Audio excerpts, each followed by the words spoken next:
The night was supposed to be like any other, just another walk home, another evening of minding his own business. But for Jordan, a 22-year-old college student, everything changed the moment flashing red and blue lights painted the sidewalk. He hadn't done anything wrong.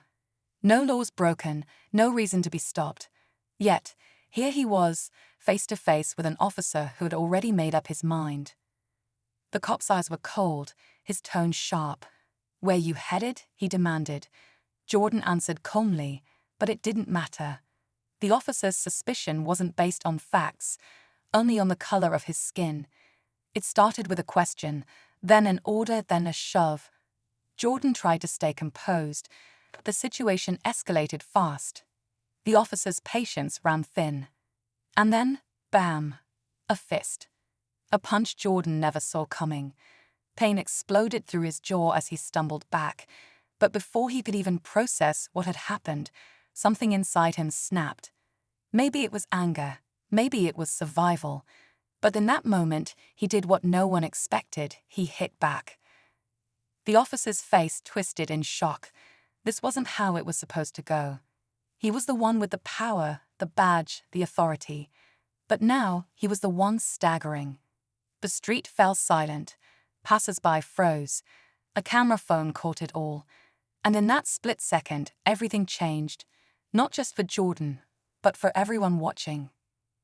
The officer staggered back, eyes wide, his hand instinctively reaching for his belt. Jordan's heart pounded like a drum in his chest. He hadn't planned to fight back.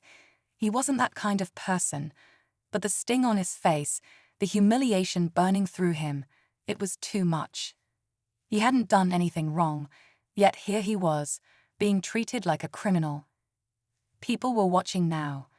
A few had their phones out, recording. The street, once just another quiet city block, was now a stage for something bigger. Jordan could hear whispers, gasps, someone muttering, "Did he really just hit him back?" The officer's face turned red, a mix of rage and disbelief. This wasn't supposed to happen. He was the one in control. He was the one who gave orders, who expected fear, submission. His grip tightened. "Get on the ground," he barked, voice sharp and unsteady. Jordan didn't move. He knew how these things played out, how one wrong step, one sudden move, could change his entire future. His mind raced, searching for a way out of this without making things worse. But how do you de-escalate when you're already seen as a threat, just for standing your ground? The air grew thick with tension. People around him were holding their breath. Sirens echoed faintly in the distance. Jordan swallowed hard. He knew more officers would arrive soon, and when they did, he wasn't sure if anyone would care about the truth. The officer's fingers twitched near his holster, but he hesitated. Maybe it was the cameras. Maybe it was the fact that Jordan had already done the unexpected once. Either way, Jordan could see the struggle in his eyes, the battle between pride and restraint. A crowd was forming now, cautious but curious. Some people whispered among themselves, others stayed silent, just watching. One older woman, clutching her purse, shook her head and mumbled, "Lord, not again." A man in a business suit muttered, "This is gonna be bad." Jordan's hands were still at his sides, fists tight but not raised. He wasn't looking for a fight, but he also wasn't going to just fold. He breathed slowly, his eyes never leaving the officer. "I didn't do anything," he said, his voice steady but firm.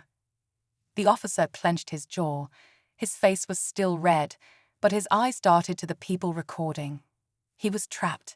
He couldn't just drag Jordan down without cause, not with this many eyes on him. He needed a reason, a justification. That's when the backup arrived. 3 more police cars screeched to a stop. Doors flew open. More officers rushed in, their voices overlapping, commands, demands, warnings. Jordan's pulse raced. He knew how quickly things could spiral. A young woman in the crowd stepped forward. "I saw everything," she called out, raising her phone. "It's all on video." For a moment, nobody moved. Jordan felt a flicker of hope. But then the officer who hit him pointed and said, "Arrest him." The words hit Jordan like a shockwave. Arrest him." The officers moved in fast, their boots pounding against the pavement. Jordan's breath caught in his throat. His mind screamed at him to stay still, to not give them an excuse. But his body was tense, every muscle ready to react. He could feel the weight of the moment, the eyes on him, the cameras rolling. The young woman with the phone stepped closer. "He didn't do anything. I got it all on video," she shouted, her voice shaking. Others in the crowd murmured in agreement, a few even raising their voices. One of the new officers hesitated, glancing at the recording phones, then at Jordan. "What's he being arrested for?" he asked. The officer who had thrown the punch stiffened. He wasn't expecting resistance, not from his own. His jaw tightened. He assaulted an officer, he snapped. Jordan's heart pounded. "You hit me first," he said, his voice steady but edged with anger. "I just defended myself." The hesitation in the air was thick. One officer reached for his cuffs, another looked at his partner, unsure. The tension was razor-sharp, like a wire pulled so tight it could snap at any second.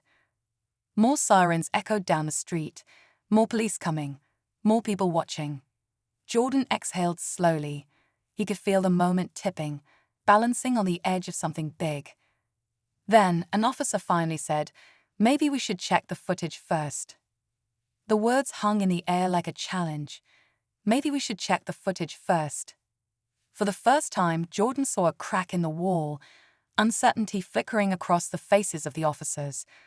The crowd stirred, sensing the shift.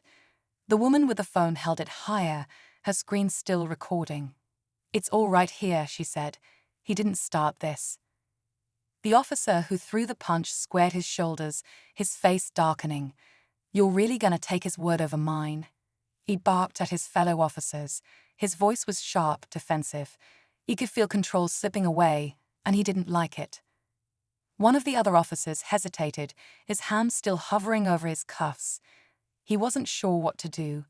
The tension was thick, unspoken rules clashing with undeniable proof. But just when it seemed like reason might win, another voice cut through the moment. "We have a report of an assault at this location," came a new voice from behind the crowd. Another officer had just arrived, a higher-ranking one, judging by his stance. He pushed through the onlookers, his expression unreadable. "Suspect is resisting arrest?" he asked, looking straight at Jordan. The officer who threw the punch nodded quickly. "Yes, sir." Jordan's stomach dropped. He knew where this was going. No matter what happened before, all it took was the right words. Assault, resisting, and suddenly he was the problem. The crowd protested, voices rising in frustration, but the commanding officer ignored them. He turned toward Jordan. "Turn around, hands behind your back." Jordan's pulse thundered. The cameras were still rolling. People were still watching, but none of that seemed to matter now. Jordan stood frozen, his fists clenching at his sides. He could hear the crowd's frustration growing, their voices rising in protest. The woman with the phone stepped closer, her recording still going. "You can't do this. We have proof," she shouted. But the commanding officer barely acknowledged her. "Turn around," he repeated, stepping forward. Jordan swallowed hard. He knew fighting back would only make things worse. He could already see the headlines, the way the story would be twisted, how they'd paint him as dangerous, aggressive. His heart pounded as he slowly raised his hands. But then, another voice rang out. "Sir, hold on," one of the younger officers said, holding up his hand. "I just saw the video." The commanding officer turned to him, his expression sharp, and the young officer hesitated, then turned his phone around, showing the footage. The screen replayed the moment, the first shove, the unprovoked punch, Jordan stumbling back. The truth clear as day. The crowd fell silent, waiting. The officer who threw the punch took a step back. "That video doesn't show everything," he said quickly. His voice was tight, his eyes darting between the others. "You don't know what happened before." "Doesn't matter," the younger officer cut in. "This is enough." The commanding officer studied the video, his face unreadable. Then, slowly, he turned back to Jordan. There was a long pause before he spoke. "Let him go." A collective breath was released from the crowd. Jordan felt his legs go weak for a second, but he stayed standing. The officer who had hit him looked furious, his jaw tight, his hands shaking slightly at his sides. But just as Jordan thought it was over, the commanding officer turned to the crowd. "And you," he said to the woman recording, his tone sharp, "make sure you send me that video." A beat of silence. Then she nodded. "Oh, don't worry," she said, voice steady. "The whole world is gonna see it." Jordan exhaled slowly, his body still tense, waiting for something else to go wrong. But this time, no one grabbed him. No one forced him down. He was free to walk away. And yet, as the officers slowly backed off, he didn't feel victorious, just exhausted.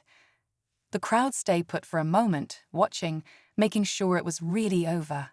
Then, one by one, they began dispersing. Some people murmured to each other, shaking their heads. Others kept their phones out, making sure they had proof of what just happened. The woman who had recorded everything walked up to Jordan. "You good?" she asked softly. He nodded, though he wasn't sure if it was true. "Thanks," he said, his voice quiet but full of meaning. She gave him a small smile. They can't hide from the truth forever. Jordan wished he could believe that. But as he watched the officer who had hit him storm off, his face tight with anger, he knew this wasn't the end. The world had seen what happened, but that didn't mean justice would come easy. Still, as he turned and started walking home, he felt something shift. Maybe in the past, this would have been just another story that no one believed. But this time, there was proof. This time, people had seen the truth with their own eyes. And maybe, just maybe, that would be enough to finally make a difference.